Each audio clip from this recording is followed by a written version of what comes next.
Oh, I really care. Like I have a high bar for quality. You're bullshitting yourself. Everybody's got a high bar for quality.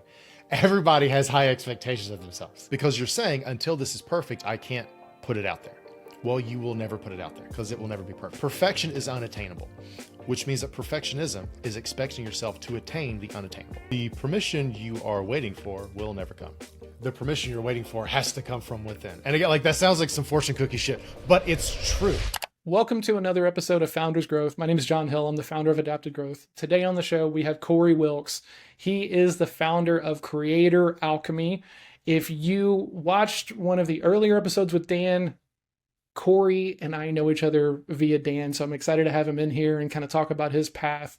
I'm going to let him talk a little bit about who he is and who he helps and kind of how he got here so the conversation makes sense. Corey, if you could take it away and give us the dime store tour, and then we'll dive in. Yeah, so my name is Dr. Corey Wilks. By training, I'm a psychologist, but actually about 5 years ago, I decided to go into entrepreneurship myself without any business background, no training, no nothing. I literally had to Google how to start an LLC. And since then, I've been using my training as a psychologist to do more executive coaching and things with founders, entrepreneurs, creators. And my company is Creator Alchemy. And by describing how I came up with the name, will kind of tell you everything about as far as what I do. So to me, a creator, like if you create something, you are a creator to me. So creator doesn't just mean a content creator, an influencer, a social media celebrity, anything like that. If you're a marketer, if you're an artist, right? If you're an entrepreneur, if you create something of value, you're a creator to me. I really like the symbolism of alchemy as far as how can you actualize your own potential, right? How can you go through a transformative process to become the best version of yourself? So Creator Alchemy. Everything I do revolves around helping people make the most of their time, build the business only they can build, live a life of freedom and fulfillment based on their own definition of those things. And I do that through my coaching, through my newsletter, my podcast, my community, all of that. Mm-hmm. And it's all under the umbrella of Creator Alchemy. Man, I love that. And I think there's 3 days of topics just right in that little thing that you just talked about there, right? Because for a long time, I was kind of stuck on, I'm not a creative person because I don't really have much of an artistic lane, right? And if I continue to hold it like that, I wouldn't be this guy who does this thing now. I wouldn't have a book. I wouldn't have some of these things, right? Is that where most people, just jumping right in, is that where most people get caught? Is it this weird entanglement of artistic drive as well as creative drive, and most people need to kind of unpack that? Or is that just like a weird nuance that like I was stuck in? As far as building your own business or what? You know, I got really lucky in the fact that my old business partner was very much an art guy, and for him business was an artistic output, right? And so he was always talking about, it's, creativity, and it's okay to be creative in the business lane. And if business is your output, like business can be art, right? But you got to kind of treat it a little bit differently than just art for the sake of art, because it's for commerce and stuff. And all of that stuff really, I think, was important to me because I was stuck on, well, I can't think of anything new, right? It's very stuck on, if it's not new, it's not creative, and I can't come up with anything new, so I'm just not artistic. But I am creative in my work lane. The content that I make, the questions that I ask, the frameworks that I build to kind of help people do that. But whenever I was tied up with like artistry is creativity, I didn't really have any room to just kind of unleash this side for myself. Things got a lot better when I disentangled these two things. Does that happen a lot when you're talking with people? Yeah, so I think one thing that trips up a lot of people when they go into creative industries, right? So if you have a content-driven business, so if you use content for like content marketing, so you're not necessarily trying to be, again, like an influencer or some sort of celebrity, but you're trying to showcase thought leadership through pieces of content. This podcast would be an example of that, right? Mm-hmm. A lot of people, when they think about that, they do think too much about the art side of it, and they say, well, I'm not an artistic person based on my limited definition of those people who like go to art galleries with scarves and berets and like swivel wine glasses and shit, right? Well, I'm not that person, and I can't, wax poetic about, Rene Girard's theory of mimetic desire and how that relates to postmodernism, whatever the fuck that even means. It's like, oh, well, I'm not that person, therefore I must not be creative. I must not be artistic. Rather than getting caught up in all that, I think about it much more as craftsmanship. What craft do I want to develop? Because public speaking, it may not necessarily sound creative or artistic, but it is a craft. And there's definitely, and there's artistry and creativity within it for sure. But I like to look at it much more as craftsmanship, because craftsmanship, you understand like, oh, this is a thing that I'm going to suck at it first, but over time I will pursue mastery. I may never achieve true mastery, but I will pursue mastery. And in that pursuit, I will achieve excellence. So I look at things as a craft. And what do I want to become a craftsman of? Is it selling? Is it storytelling? Is it writing? Whatever, writing fiction versus nonfiction, all that. What crafts do I want to develop, and how do I develop them? That for me helps me bypass all that shit around artistry and creativity most of the time. I love that. I've not ever really thought about it like with the labels that you're talking about, but I kind of have this inherent belief that there's depth in everything, right? There is craft level thinking to anything, right? We both know Dan, he's a craftsman around stories and video. I think sales is a craft, right? But this path of me being a founder, and I never really thought about it like this. It's like, okay, I think I need to go get good at that. Like, not am I good at that? How can I go good at that? Or how can I go get good at that, right? And that's led to me spending a lot of time like learning about things that kind of not normal for salespeople, right? But like brand, marketing, and different things like that. And that's made me better as a salesperson, right? As a founder and stuff. But I never, because I kind of think there's craft in everything that you dive into. I kind of was just maybe assuming that most other people had that perspective. Is that's probably a flawed perspective. I probably shouldn't be holding it like that. Well, let's take a super simple example. Let's say you want to get into drawing or painting. What a lot of people do is they start and they're like, oh, I'm not naturally talented, therefore this isn't for me. Yeah. And like some people may have a natural proclivity toward doing certain things, and they may learn faster, but it's still a craft. Like no matter who with exceedingly rare exceptions, nobody who is great started great, but they treated it like a craft. And over time, that is how they developed it. So my main guy who has done most of my tattoos. So like, I don't know if people can see or not if you're watching, but like most of my tattoos are by a guy. There's the Phoenix. He goes by Worley. He's a phenomenal tattoo artist. And Worley owns his own tattoo shop. And so with traditional tattoo shops, you'll have apprentices and things, right? So I was talking to him about like, what is the process of you training these people? He's like, well, one of my apprentices right now, he has no innate artistic ability. So what I have him do is I will have him pick up a tattoo magazine and draw every single one of the tattoos in the magazine. And he's like, and he will do that for months and months and months, because one thing you just innately develop is, oh, tigers have this many teeth, because you've drawn so many like tiger tattoos. You learn, oh, they have this many teeth. Oh, this is how I do this style versus that style. He's like, it's just repetition. It is a craft. You just like, he's like, there's no shortcuts. You just have to take a tattoo magazine and draw every single one over and over for months. He's like, that is the first thing I have my apprentices do. And like, and Worley, like he went to college for like drawing or whatever his actual, like he's got a college degree in like creative stuff. Mm-hmm. And then moved to, entrepreneurship, owning his own tattoo shop. But that's how he trains his apprentices. So it's like he can take somebody with no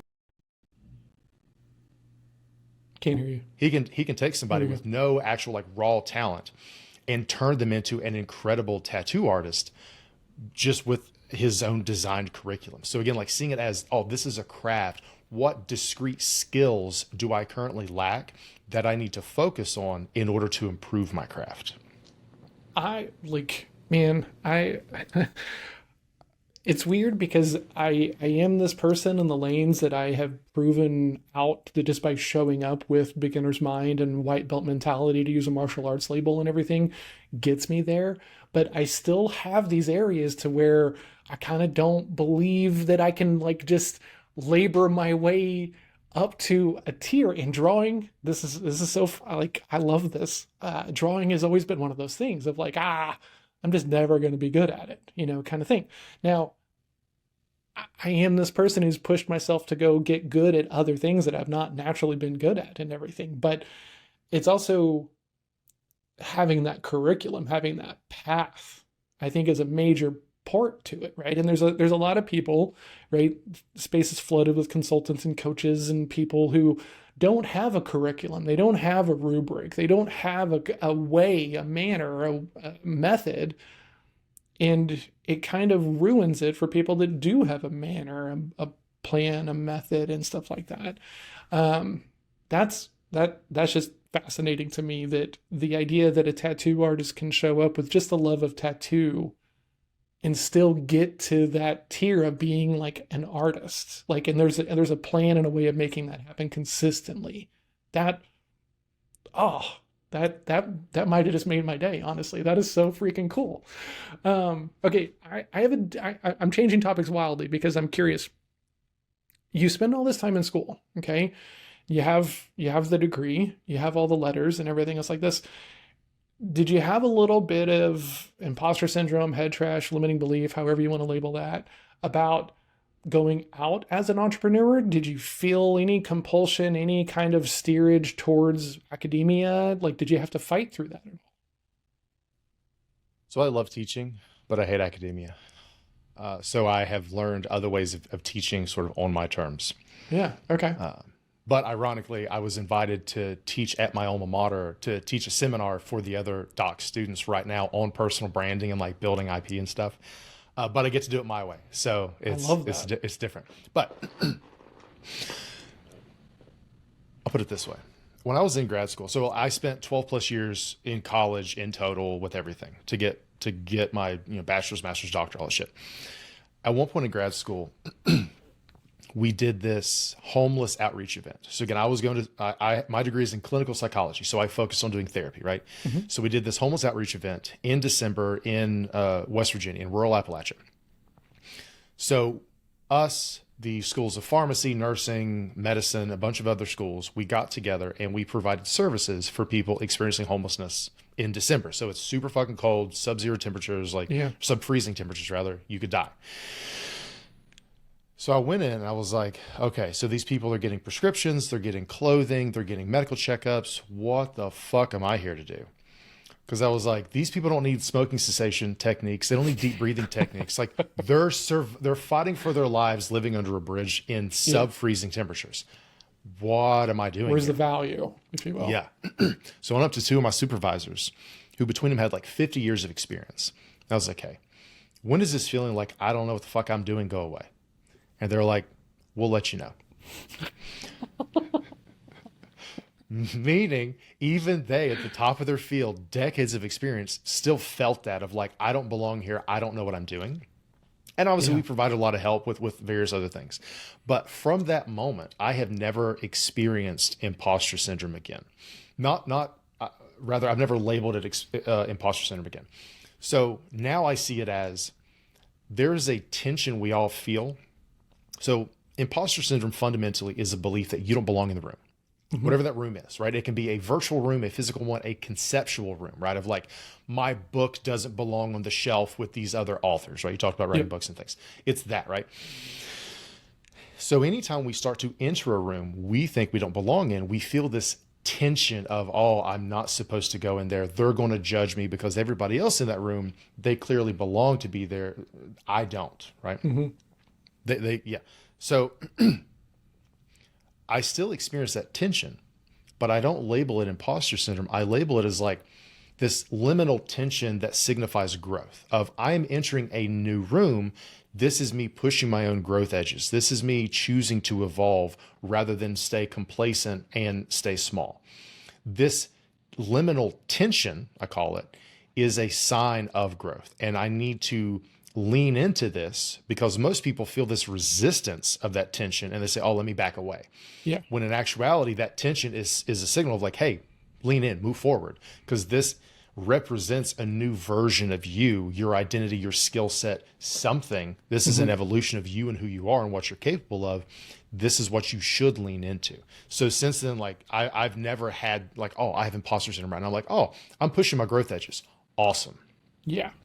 I love how, because it's this question that I get now, right? From people. They're like, man, how do you know it's going to be okay? It's like, you kind of don't, I'm not immune to it. I'll have a bad day, week, month, quarter, or whatever. And I'll have is this really worth it? Right? Like, am I lying to myself and everything else like that? And so to me, it's now a signal. Now it's an indication that like maybe something is not aligned, or I need to go check my work. I need to go check in with my clients. I need to go check in with my pipeline and stuff like this. And so whenever people ask me the question, I try to like make sure that I'm going slow enough to where I'm like, hey, right? Because it's super easy to be like, right? And just kind of gloss over it and not pay it the due duty that it's there. But if this is like a new idea, if you've never had to push through discomfort before, it feels like game ending times, you just have to get, and this is most generic advice. When you get used to pushing through discomfort, right? You just get better at doing it and better at doing it. You normalize it, right? It just becomes that, it still sucks. I don't love it, right? It still shows up from time to time, but like it doesn't stop me. I just keep moving and stuff like that. But I've never, because I've been doing this for so long and been in sales for longer than I've been a founder, right? I've kind of forgotten what it's like to have that moment to where like every fiber of your being is like screaming that like this ain't it. And still having to like choose that one thread that is like, maybe this could be it. And choosing to lean into that whenever the whole world is telling you not to. How do you work with people when they're in that situation where everything is screaming no, but it's largely because they have built the calculations badly. They don't know enough. They don't have the actual experience to like actually have the right view of the situation. So a lot of times that'll depend on sort of their background. So like, for example, like using me as an example, going through academia, doing all that, you are trained to, even though like in my program, like you're trained as a generalist, so you're trained to be able to handle a bunch of things, you're actually still kind of funneled into specializing in something. So once you develop expertise or craftsmanship in one thing, and the narrative around you is pick one thing and do that one thing, and then you decide to go into entrepreneurship, entrepreneurship isn't one thing. Entrepreneurship is 100 different things, right? Because, oh, I want to, start my own business. Okay. Do you know how to deal with taxes? Do you know how to deal with, spinning up a business, sales, copywriting, marketing, offer creation, right? Content marketing itself. Like each of these are completely different things. And even within those, there are dozens and dozens of subsets. So then you go from this very narrow lane, this comfort zone of when I'm in this lane, I'm awesome. This is my domain. I am a full expert in this thing, whatever it is. But in order for me to go over here, I effectively lose all of the comfort of my expertise because I'm entering a new domain that I am completely new in. And that's a really, really hard shift for people. It's almost like a sunk cost fallacy kind of thing of like, I've spent so long doing this over here. If I go over here, doesn't that mean I'm throwing all of this away? Oh, interesting. Okay. So and it's also like all the uncertainty of, but this isn't guaranteed. This over here is. If I stay in this lane, even if it's miserable and unfulfilling or I'm burning out, I can anticipate what's going to happen. But in business, you can't really anticipate what's going to happen. Yeah. Like you can prepare, you can plan, you can focus on being adaptable and resilient, but At any given time, some macroeconomic thing could happen that has nothing to do with you or your actual abilities, Hmm. but can just crater your revenue. And you're like, oh fuck, this is me. Like it's my fault. It's like you can do everything right, and some shit out of your control can affect your business. And you have to learn to see that of like, oh, Yep. I couldn't have anticipated this, black swan kind of stuff. I couldn't have anticipated this necessarily. What do I do now?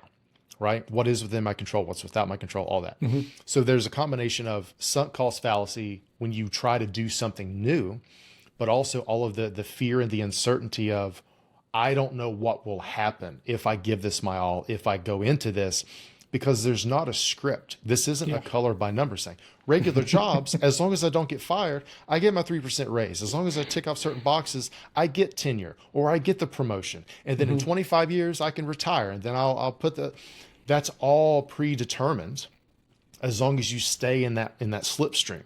Yep. Business, it's like, well, what my business is this year, I could either completely pivot my business, I could spin it down and start another one. Like I know some entrepreneurs, like some founders that in the 5 years I've been in business, they founded 15 companies, Oh yeah, I know those people but too. 13 of them never worked. Nobody ever heard of them for more than the 6 weeks they posted about it on LinkedIn, and then they Yep. started a new one, Hmm. right? That's business a lot of times. And that Yeah. you have to you have to have such a high risk tolerance Yes. and such a just an acceptance of the adventure that it is going to be in order to actually stay in this. I love the concept of risk tolerance, right? Because, coming from sales and then finally getting some really good sales coaching, right?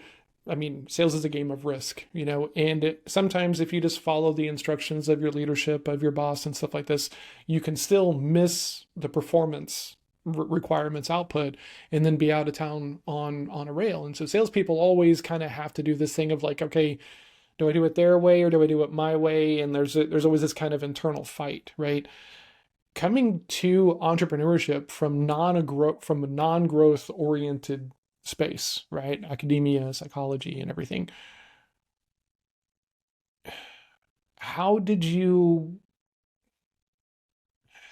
I don't even know how to ask this question the right way. How did you get to the place to where you were understanding of the risk that you were taking? Because I think a lot of people don't really weigh that risk very well when they start because they don't know how to sell, they don't know how to market. It's all hopes and dreams and product thinking and what's the movie Field of Dreams? Just build it and they will come kind of situation, and it never goes that way. Like, were you eyes wide open when you were coming into this as a founder, or did you have some kind of rose tinted glasses? You had to figure it out on the path. How'd you do that? So in my regular job, I was at the top of my field in that I was a doctoral level clinical psychologist specializing in addiction treatment, working in integrated primary care in rural Appalachia. All that means is I was working in a high need area. I was the only two people above me were my two bosses. Hmm.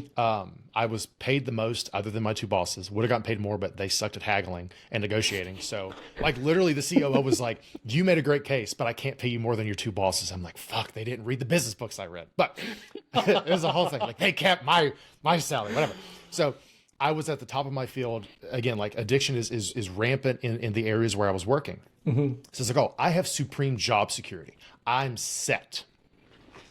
I'm really good at what I do. I'm good. And then I negotiated a remote telehealth position. So basically I moved, but I stayed at the same company. Hmm. Well, during COVID, my company at one point forced everybody to come back into the clinics. So I got an email from my boss, the COO, and she was like, hey, everybody loves you. Coworkers love you. Patients love you. You do a great job. You're fired because you are remote and we are forcing everybody to come back into the clinic. So this is your 30 days notice. So I had 30 days notice and 3 paychecks worth of runway because like I wasn't anticipating getting fired. Yeah, exactly. So I Yeah. didn't have like a huge nest egg or anything. I wasn't planning. I didn't have a side hustle yet. Like I was just doing this and on the side, kind of reading books on building a business and on the craft of writing, things like that. Okay. Listening to a couple podcasts and things. But that was it. It really hadn't done anything yet. So Long pausing story for short- just a second, if I could, Yeah. right? Were you I think that season of life where you're learning and improving and kind of maybe thinking about it and stuff. Like you said, you weren't running a side hustle. Were you thinking that like eventually Corey's going to be a guy who has a side hustle, like runs a practice? Like was it in the crosshairs for you? I effectively had a 5-year plan of in 5 years, then I will start doing this Okay. because like most real experts don't talk to a lay audience. Like, right. Like if you want like real expertise with psychology, you got to like find a journal article that's full of jargon and super expensive. Nobody Hmm. understands that shit. You got to maybe find one in like locked away in the ivory towers of academia or some shit. So like most expertise around psychology is inaccessible for most people. But the people who typically talk about psychology who are charismatic are charlatans, right? Like they don't know what the fuck they're talking about. They just read a couple books and are like, hey, let me tell you about all the psychology. Like, you actually don't know what you're talking about, but regular people don't know enough to know you're full of shit. Oh yeah. Right. So like I wanted to be that bridge of like, let me have the expertise, but develop the charisma and the ability to like convey that to a regular, an audience of regular people. Right. So that was my plan, was to be the change I wanted to see in the world, right? That was I my love plan. that.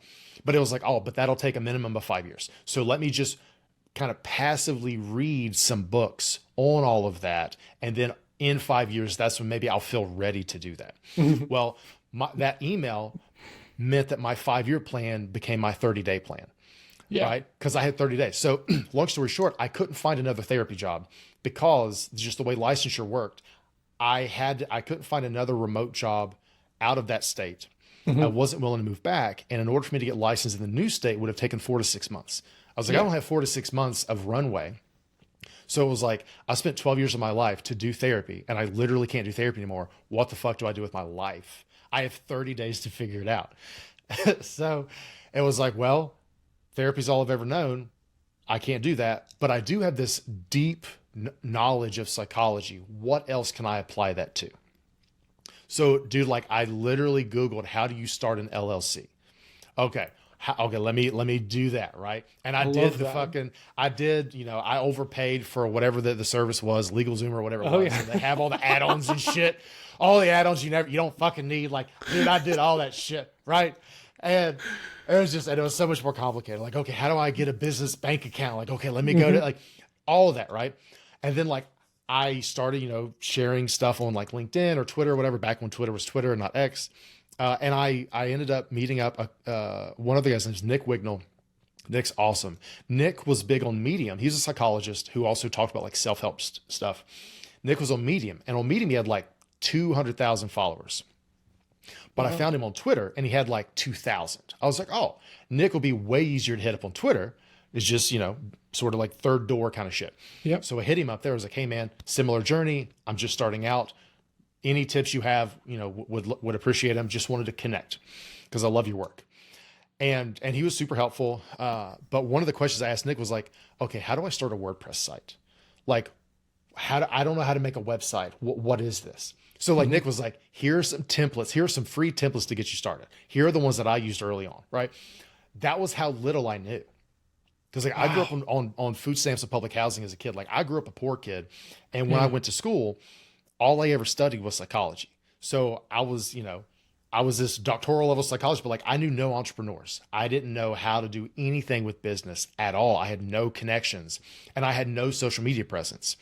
Wow. But over the 5 years, putting myself and my ideas out there, legitimately connecting with people, not just like, shitty like networking, but like actually getting to know people, building Hmm. relationships and friendships, and just constantly, voraciously, obsessively learning about the craft. That's Yes. what I've done. Okay. Man. Okay. When I'm having this moment of appreciation of just, like I'd worked in web a little bit. I was this very technical person, like I knew some entrepreneurs, but the thing that I tell everybody, right, and I'm reminded so cleanly and clearly right here is that if I had not worked back to back with my business partner who was an entrepreneur, I wouldn't know what the business looked like. And I would still probably be thinking that you got to be like Mark Zuckerberg or else you're not really an entrepreneur, right? And like holding that label at such a sky high, definition that is not true and not valid, but it creates a lot of room to not take any action, you know? Um, but like I had a lot of I had a lot of examples, right? Whenever I started to go kind of take matters into my own hands, like I got to work with my business partner for a while and network and meet a bunch of people. And I'm like, this really isn't even all that hard, right? I could probably do better at this than all these other people who are just scrambling and can't seem to tie 2 days of consistency together. But if I'd not had the example, there's no way I would have ever taken the jump.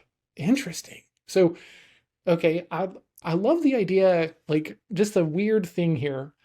I love the idea of not reaching out to him on the platform where he's huge and having a little bit of ingenuity of going over to the platform where he's not as big and making your ask there. That is such squarely a salesperson's ingenuity, like earning the response, really being thoughtful and careful and stuff like that. Where does that come from for you? Because most people, whenever I'm like, hey, go in the side door, don't go in the front door, there's a lot of resistance, there's a lot of pushback if they don't come from sales. Was that your psychology background? A little bit, but so one of my favorite writers is Ryan Holiday.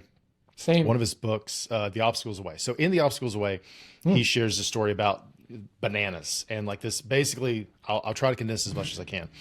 There is this lot of land that 2 different entrepreneurs wanted to like grow banana trees and shit. One was like the super small, like solopreneur kind of person, didn't have a big budget. And the other was this major company.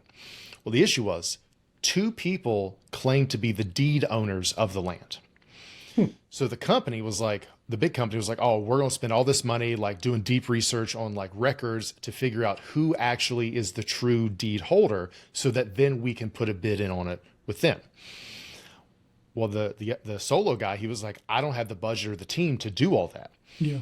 But then he was like, my goal isn't to figure out who owns the correct deed. My goal is to own the deed. He was like, so I just bought the deed from both of those people.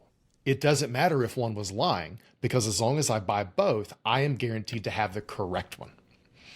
So while this company was spending all these resources trying to just brute force this thing, the solo guy was like, okay, but what's my actual goal here? Yep.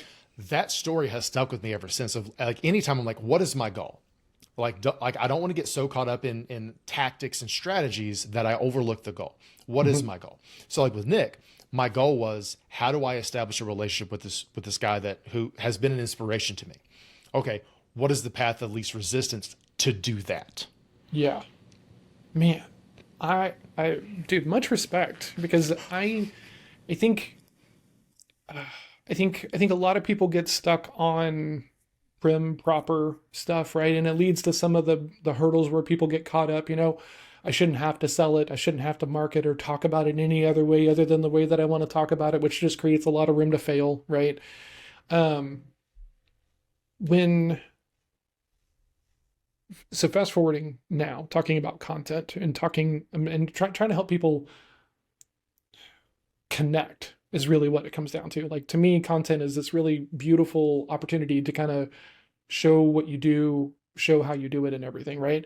And it takes a long time, I think, for people to create content that is actually theirs versus that kind of stuffed shirt. I'm gonna go look great on LinkedIn. I'm going to the networking meeting and I'm gonna do really great. How have you gotten better at getting people past that frictionful step of like trying to be perfect when they're new to content? Nothing in life is perfect. Right. Yeah. So perfectionism is a super common thing.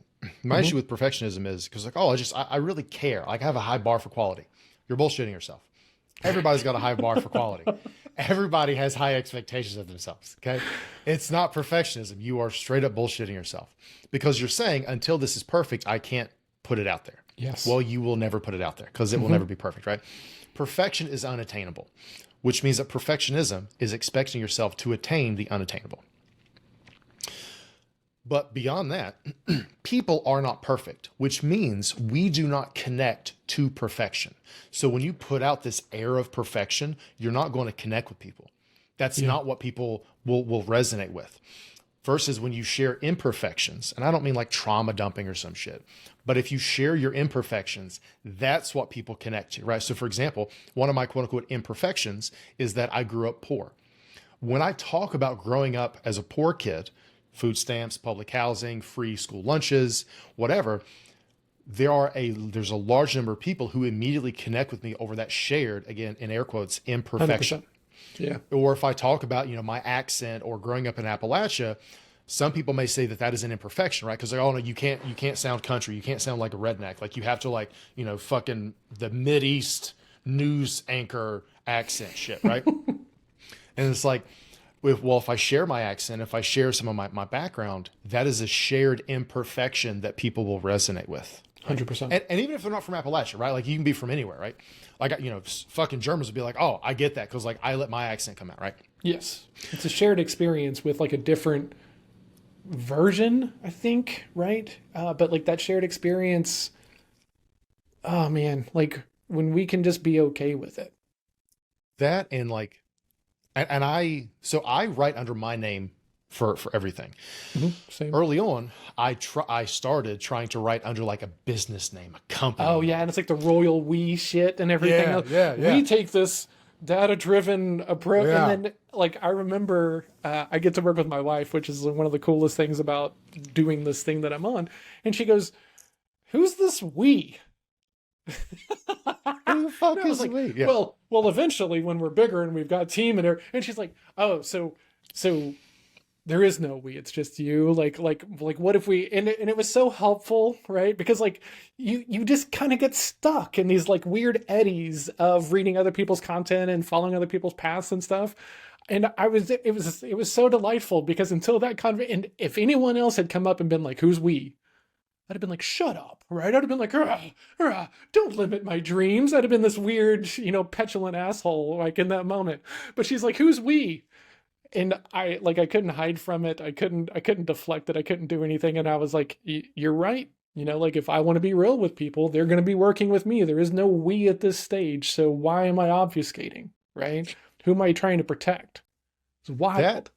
That and like for me, I was like, oh, here's something I want to say, but I have to like shoehorn it in through the lens of how this company might say it. And that got in the way so much. I was like, oh, it has to have this professional veneer. And then I was like, I'm just going to write under my name. Yep. In general, these are the topics I talk about because these are the topics I'm most obsessed with. The psychology of success, navigating fear, burnout, limiting beliefs, these types of things, unlocking creativity. These are things I naturally am drawn to and I love to talk about and I love to help, unlock for people. But if I wanted to talk about jujitsu or if I wanted to like talk about like some other interest I have, like I can, one, because the people who follow me are generally interested in the same things I'm interested in. So it's that sort of thing of like, hey, part of this, yes, you followed me for the value I provide, but sometimes you follow me to get to know me a little bit better. Absolutely. So rather than try to like do all this bullshit and like have this veneer of like, oh, well, this is the personal brand I'm trying to build. And like these are the hex codes I've used. And this is the font I use. And like, okay, like let me do all this shit. Like none of that fucking matters. And it's like, okay, what, MVP, what's the MVP? Like just, templates of shit I can make. In general, I like blue. So like, let me like make my brand color blue. Okay. Let me just keep it simple. But it's this whole thing of like, let me just say what I have to say and say it my way, because that removes as much friction in this process as possible. Because if I have this idea and it's like, okay, well, how do I say it as a company? How do I say it as the version I think people are expecting from me? You're adding so much extra friction and eventually you lose the essence of that thing you're trying to share with the world because you took yourself out of it. So now it doesn't feel authentic because it isn't authentic because you aren't in that thing. So that's my whole thing is like, how can you show up fully? How can you embrace your own authenticity, which includes imperfections, but how can you do the thing only you can do in the way only you can do it? I love that.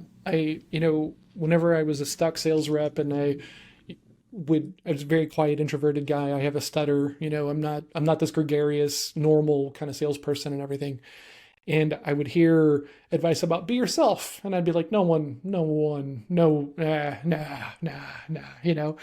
And then whenever I finally hit a tipping point, I'm just like, what happens if I'm just me? This very odd guy who's very passionate about the things I'm passionate about and not care at all about the things that I don't care about and stop trying to care about those things, that finally led to people like actually having a connection with me as an individual, right? Which obviously is helpful.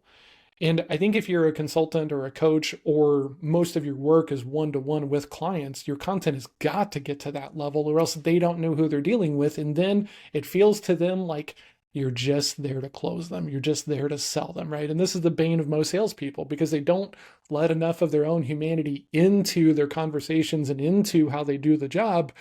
Everyone just kind of feels like they're alone on Sales Island with Sam, and it's his first day as a salesperson, and like they just don't want to be there.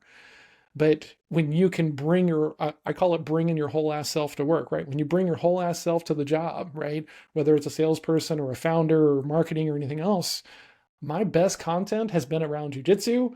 It's been around my stutter. It's been around studying philosophy.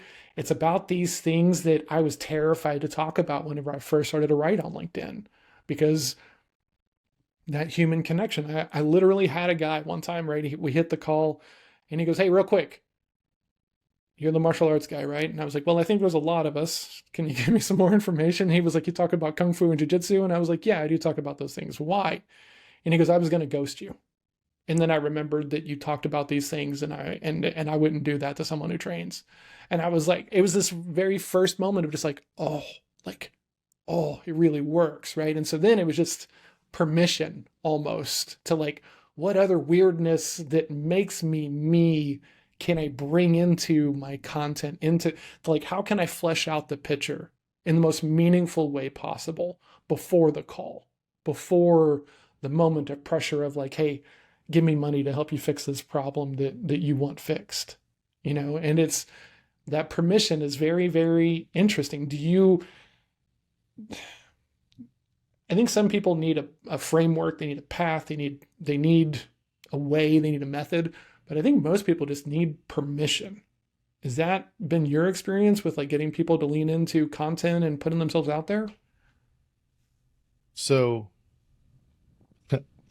the permission you are waiting for will never come, because the Oh, permission you're waiting for, and it sounds like super like woo woo no, spiritual, but like it's the real as shit. That may be the most realist thing you say on this thing, right? And you said real stuff this entire time, but it's like no one is coming to give you permission, and no one's going to save you for trying, but it's like the permission you're waiting for has to come from within. And again, like that sounds like some Absolutely. fortune cookie shit, but it's true.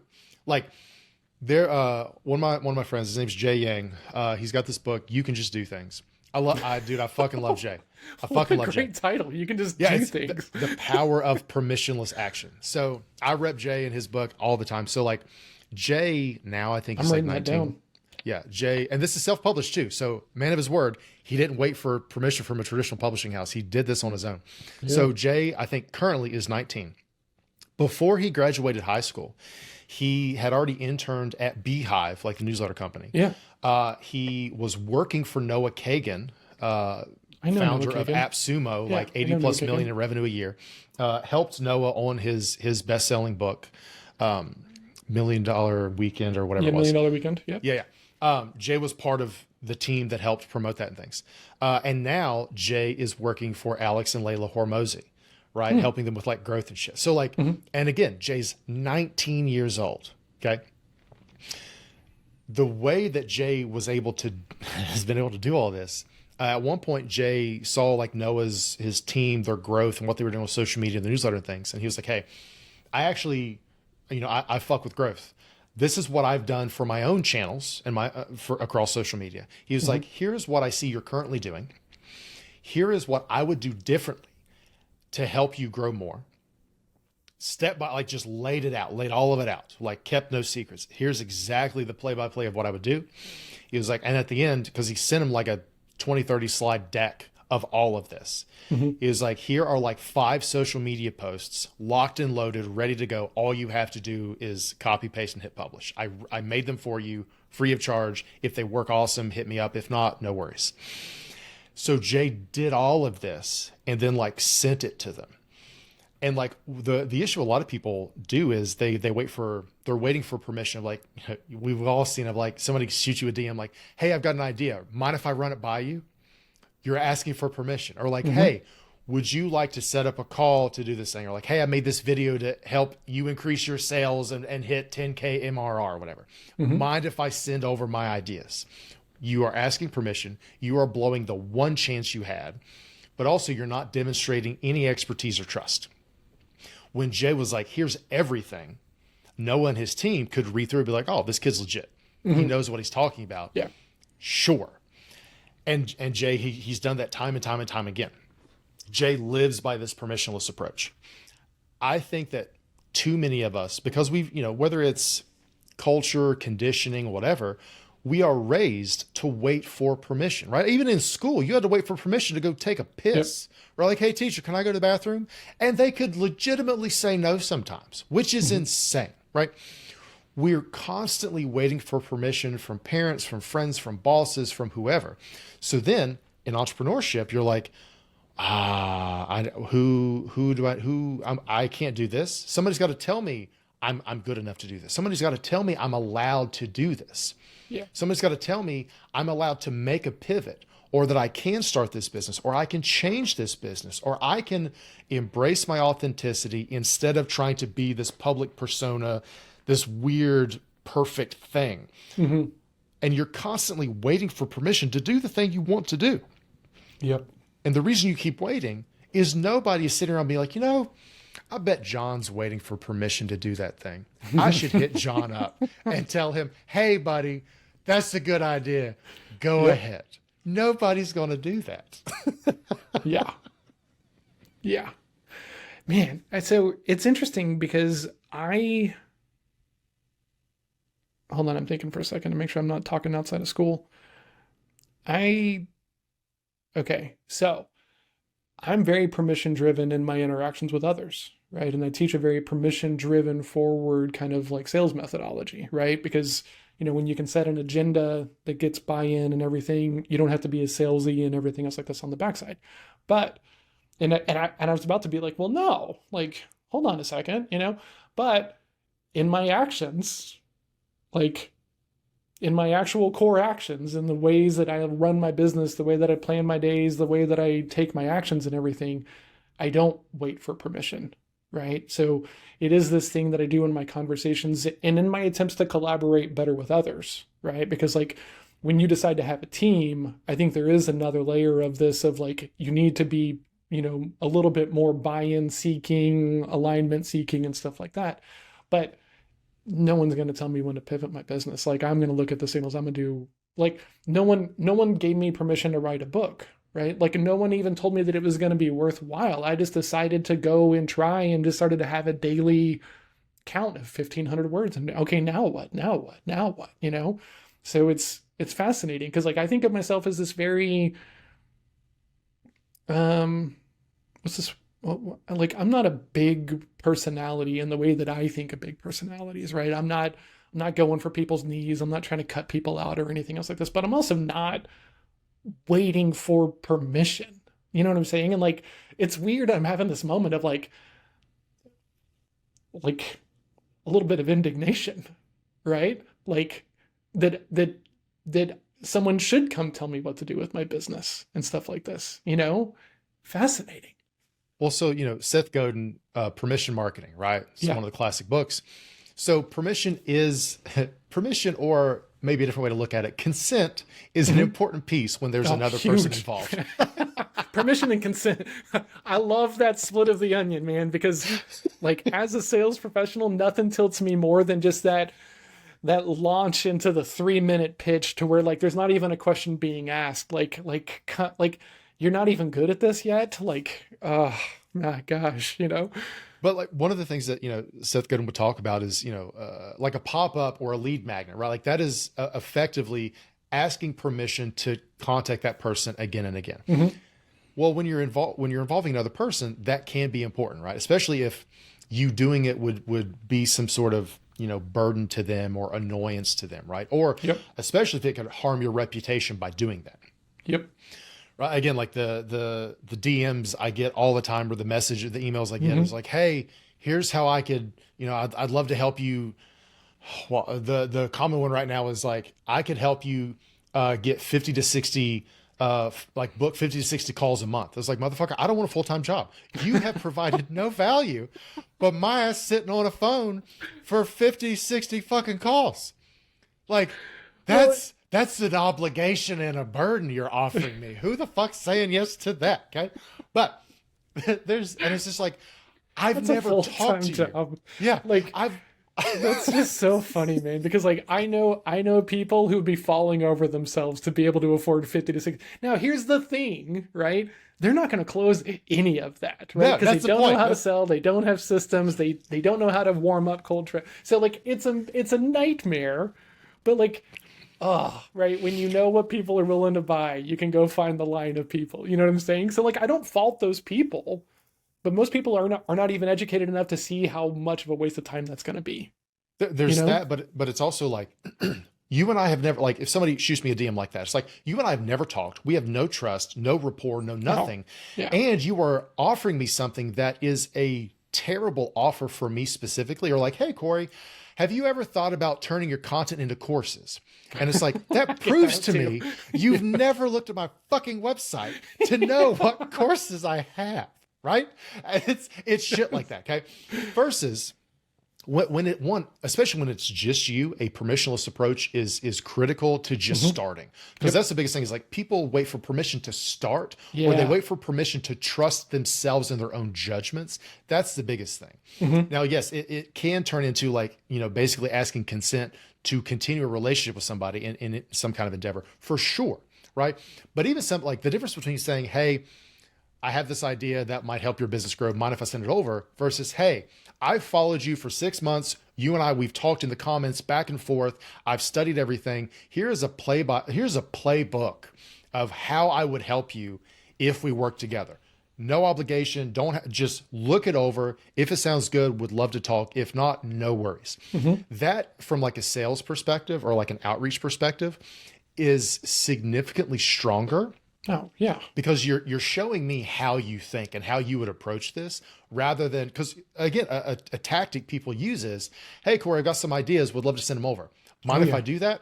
But what they do is they'll send that to 100 people a day. They haven't actually made anything yet. They wait until they get a response, then they do it. That Hmm. is disingenuous to people who understand what you're doing. Oh, And yeah. it breaks trust before the relationship even has a chance to start. Well, and so there's that whole thing, right? But then there's the other thing, right? Like I got some outreach the other day, and I would love your take on this, right? Because the guy sends me a pitch. I don't even remember what the pitch was, but it was like wild out of left field. It was something for like agency owners. I don't run a marketing agency, right? So obviously your targeting is off, you're spraying and praying, you're hoping, right? Now here's the thing. If that's the job and that's your action, just own it, right? But here's what this person did, and I only take offense because I am a sales professional, right? I was like, hey man, I think your targeting's a little bit off. I'm not running an agency, like take me off your spray and pray list, and it was not spray and pray, bro. I sent this over by hand or not. You did not look closely enough to even see that I'm not running a marketing agency and you're pitching me marketing agency stuff. And he was like, well, my fault, bro. I thought it would help. No, you didn't. You did not, right? And if you're going to sell like in that manner of just spray and pray, don't try to like sell anyone on your personal value. Don't put your personal value into this thing. Don't even sell yourself on the idea of like, I thought this would be helpful. No, you didn't, because you didn't do any research. You're not even relevant to the situation. Just be like, thank you. I'll take you off the list, right? Because don't try to make it more than it is, right? Like, don't put your personal value into it so that way you feel affronted and mad when you get rejected. You didn't do any research. Most people are going to swat it out to left field. Just own it and move on, kind of thing, right? And so where I see everyone getting very stuck is well, let's do some volume, right? Because they see that like doing it all by hand is going to be slow. It's going to take time, right? Like you said, it's a full-time job. So then they all want to leapfrog to these huge, massive outbound engines and the spray and pray mentality and stuff like that. Why do you think that's such the common answer for people? Twofold. One, because I think sales gurus are teaching that in their courses. Mm-hmm. Because Twitter's especially bad, which I'm not as active right now, but because it'll run in batches, right? Like I can always tell when there's like a new fucking cohort of, and I don't know who is teaching this shit, but I can tell because suddenly I'm getting 10 to 20 a day of the same fucking script. Yep. Right. You don't pay is the big one Or you right don't now, pay. Yeah. right? Oh my Yeah, God. Oh my God. absolutely. Yeah. But again, it's like I look at them and it's like they don't follow me. They've never interacted with me. They know nothing about me. Right. One, I think it's this like get rich quick shit that some unscrupulous charlatans are selling, but it's also it's low effort. People are fucking lazy. And the issue is like sales is a craft. Entrepreneurship is a craft. You cannot develop a craft being lazy. And that's it. Okay. And that's again where it comes back to like treat it as a craft. So many people are like, oh, I can just send out this generic, I can ask ChatGPT to put in this fucking whatever, and I'll just copy and paste this because, well, assuming a 1% conversion rate or assuming a 0.1% conversion rate, okay, that means I need to send 100. Oh, I need to send 1,000. And then because I heard Hormozy say something fucking about volume or some shit one time out of context that I don't really remember the whole context because it was a fucking 15-second reel. Let me just send out 1,000 a day. And as long as I just close one person a week, that'll be enough. And it's like, or rather than the spray and pray, you can fucking snipe. You'd be like, okay, let me target 5 to 10 people who have the highest likelihood of getting the most value out of the thing that I'm trying to offer. And that it would be a win-win-win. It would be a win for me because I get paid. It would be a win for them because they make money too. And it would be a win for the people they serve because they would provide a better service or be able to serve more people. That is true entrepreneurship. It is a win-win-win. Okay. It is not a win-loss. It like contrary to popular belief. Okay. The best forms of entrepreneurship in my experience and opinion are win-win-wins. Yeah. Mutually beneficial for everybody. Right. And that's the true essence of all of this. Right. If you ever decide that you're done with all of this stuff that you're doing and you just want to be a sales coach, like you're already 98% better than most of the sales coaches I've ever met. And like, you don't even come from sales. Like it's just, man, it's so nice and delightful to like not talk to someone who wants to push more volume because it's the only thing they know to talk about, man. Like it's just so delightful. Like I might have to cancel all my calls for the rest of the day because this is so unexpected. I appreciate it. But dude, like I have studied sales and I've studied like, okay, this is what most people teach. How does this align or misalign with my own values and what I feel is a better way forward, right? And it's almost like sometimes you have to learn the bad way to recognize, oh, that's a bad way. I don't like that. Right? But like for me, man, I also just, I enjoy the process much more of sniping of like, here's a person I'd love to work with. What is the shortest distance to doing that? So like, I'll use an example. So I coached Ali Abdaal for like 6 months a while back. So Ali Abdaal, New York Times bestselling author. I technically he wasn't that when I was coaching him. He was writing the book, but he's since become that major YouTuber in the productivity and like lifestyle business space. Bunch of things, millions and millions of subscribers. I watched Ali. He put out a video. It was like a 45-minute video on like the 8 challenges I'm having in life and business. And I watched and I was like, holy shit, these are a lot of the things I do in my coaching practice, like that I help people work through. So I dropped everything that day and wrote just like a raw article, didn't edit it. And it was like, hey, Ali, if you are my client, here's how I would start to tackle every single one of these. And it was this permissionless approach before I knew what a permissionless approach was. I was like, let me just pretend he's a client. Here's how I would do it. And let me just give away everything. Yep. And it was like a 20-minute read article. It's a behemoth of an article, super raw. A terribly written article, I'm sure. Like it, because it's just like, here's what I think, here's what I would do, right? There's no fucking like sophisticated formatting and shit. Yep. And I published it, and on Twitter I had like maybe 500 followers. I was like, hey everybody, I don't know Ali, but here's the context. Would love it if you could share it in the chances that he might see it if enough people shared it. People shared it, he saw it, and was like, dude, this is great. Will you be my coach? Wow. And then we worked together for 6 months. And then, that opened up a lot of other opportunities and things too. And it was that of like, here's a person I have studied, and here is Yeah. a play by play of exactly how I would help them. That will get you so much. Even if you do that once a month, Yeah. again, even if you only do one person once a month, at the very least in a year, that's 12 people. But it's also like you have now you have this another asset in your portfolio of thought leadership of here's how I Hmm. would do this. Here's how this works. Here's how I think about this stuff, right? One of the guys I know, his name's Art LaPinch. Art, one of the things he does is around personal branding and rebranding stuff. He actually did this super deep dive about how he would rebrand this company. It was like a lithium company or a lithium battery company. And he was like, look, your company's great, but the issue is you don't convey any of the value you have to people so that people would understand why to go with you versus Hmm. anybody else. He's like, the things you all actually do, the value you actually provide is that you can mine lithium cheaper and cleaner than anybody else, but you do not convey that. Here's Yep. how I would completely rebuild your company website, your branding, your messaging, your storytelling, everything to convey that.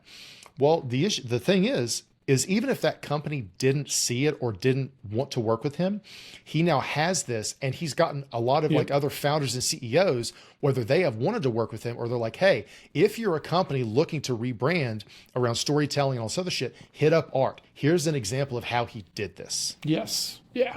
You, Absolutely. you remove any competition at that point because you're the only one who's doing shit like that. Well, and this is fascinating because it kind of goes blatantly in a lot of the coaching that I've had to put down on my path, right? Because my coach had this thing of like no free consulting, right? And he would, don't give him anything, don't give him anything because they're going to collect your information and they're going to, and there are those people, and usually those people are not malicious. We just didn't ask enough questions to know what they were going to do with our information and like know the next steps. But now, like, I go like show them exactly what it's like to work with you, like make it as clear as possible, right? And to that point, I talk about this thing, and this bothers marketers, but it really all the introverted craftspeople love it. Meaningful friction, right? Like if it's effortless to work with you, and then you're a high accountability change maker, right?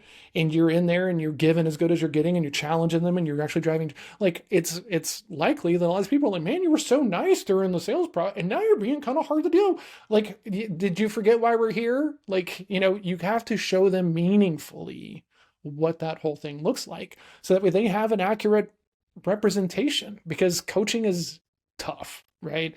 Like you can't have that connection with everybody, in my personal opinion, right? And so it's like if you don't show them who you are, they don't really know who they're going to be meeting with, right? Being served by, being helped by. And if you create that for yourself, you deserve all the churn, all the frustration, all the anxiety, because all it does is all you have to do is like show the work in a meaningful way, right?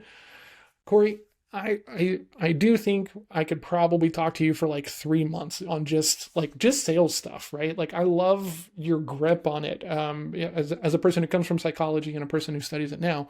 But I want to respect your time, so I'm going to move into the back part of this. I got some rapid fire questions for you.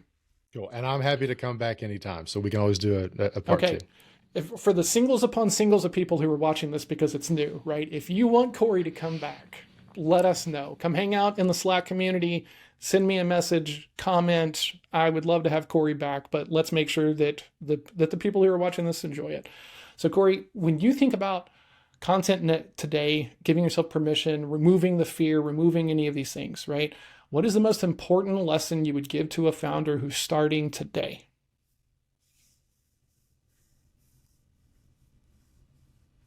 You are going to die one day.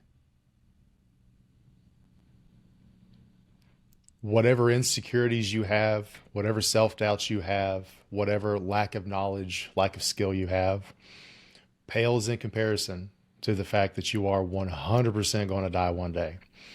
What is worth your time to dedicate to? How does the insecurity of what, online trolls might say compare to the 100% guarantee of your mortality? That's it. Man, I love that.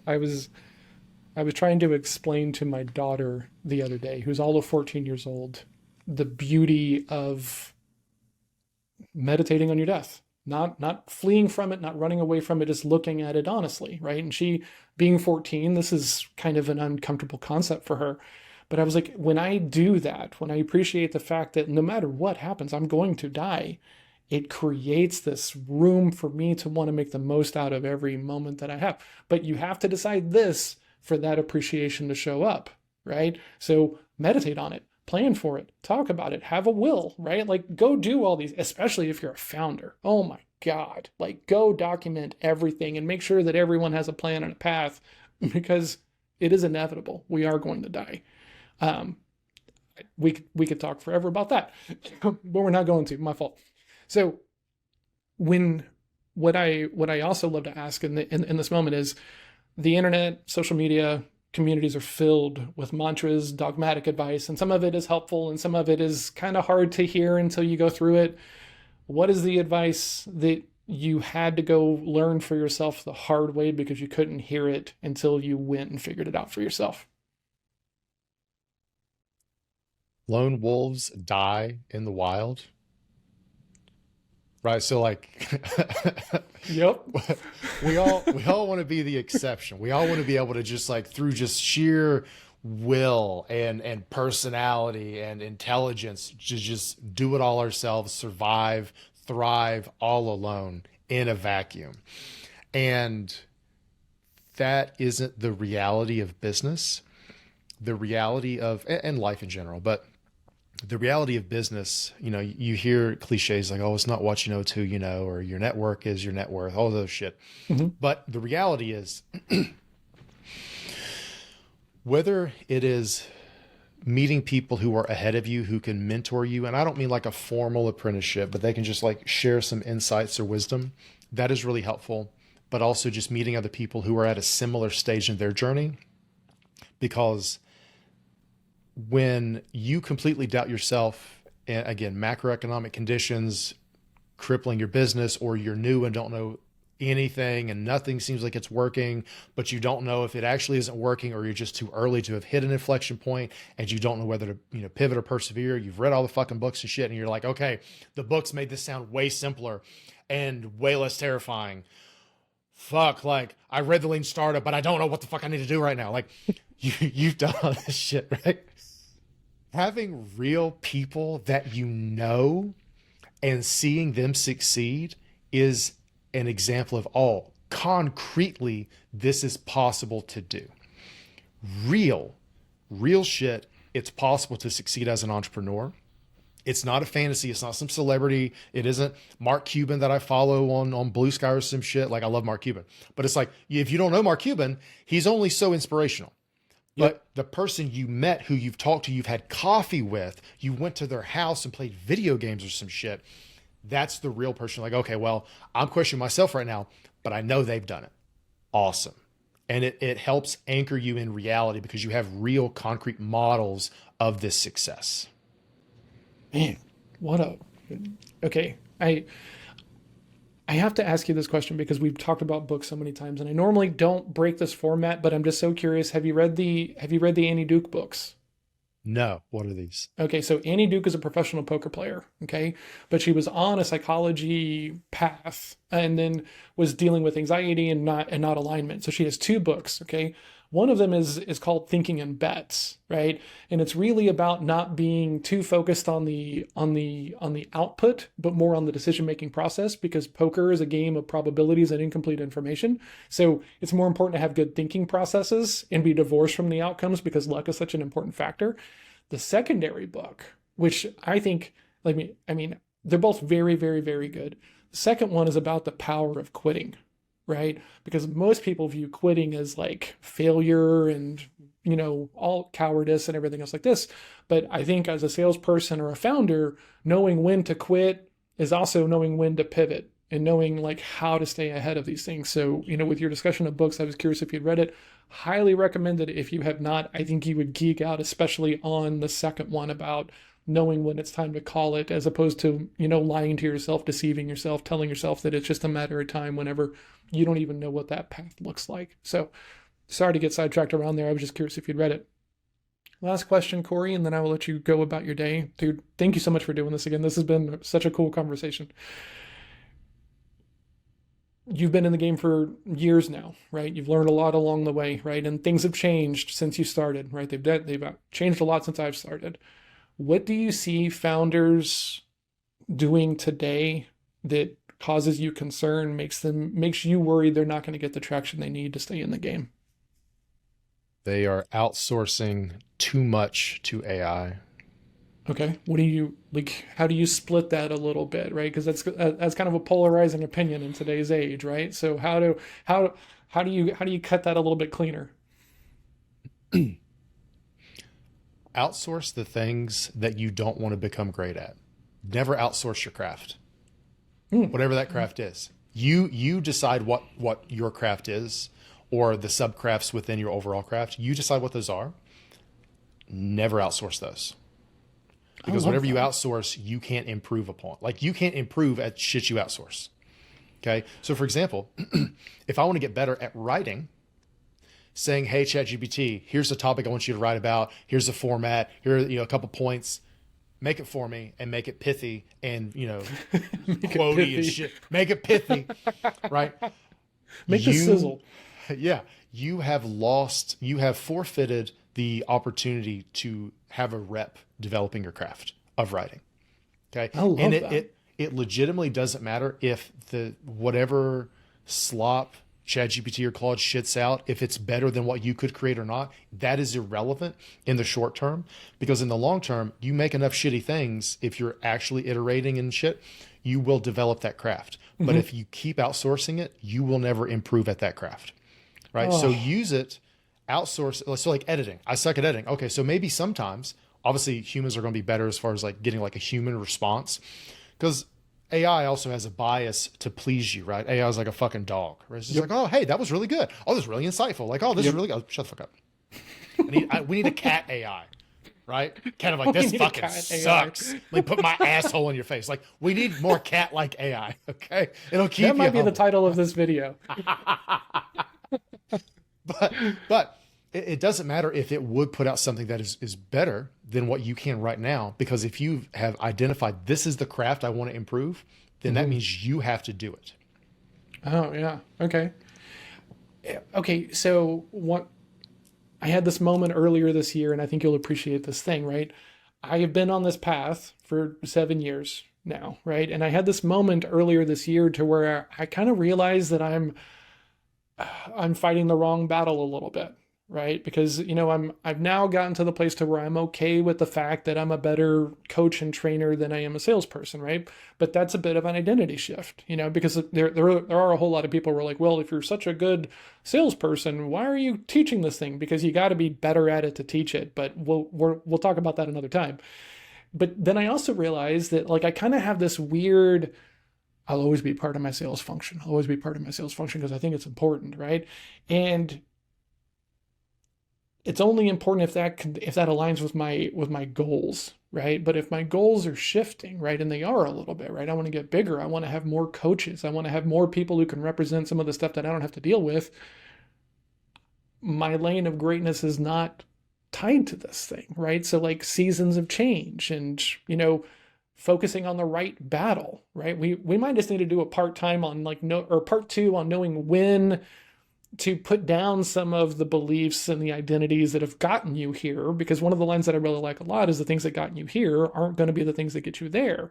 But the right time, right season matters. So we'll see if other people are excited about this topic, but we might just have to have it on like a Friday afternoon over beers and stuff like this. But Corey, thank you so much for coming on the show, man. If people want to come hang out with you, if they want to learn more about you and how you work and kind of what you offer and stuff, where should they go? So Corey Wilks, PsyD. I am that everywhere. My doctorate is a doctor of psychology, a PsyD, PSYD. So I am Corey Wilks, PsyD. LinkedIn, Instagram, Twitter, all the places. CoreyWilksPsyD.com is my main website with all of my stuff. If for whatever reason you cannot remember that, CreatorAlchemy.com goes straight to my newsletter, so you can also do that. Perfect. Dude, thank you so much for coming on the show. Really appreciate it. This has been a blast. I think it's going to help a lot of people. Dude, this is great. Like I said, I'm down to come on again anytime.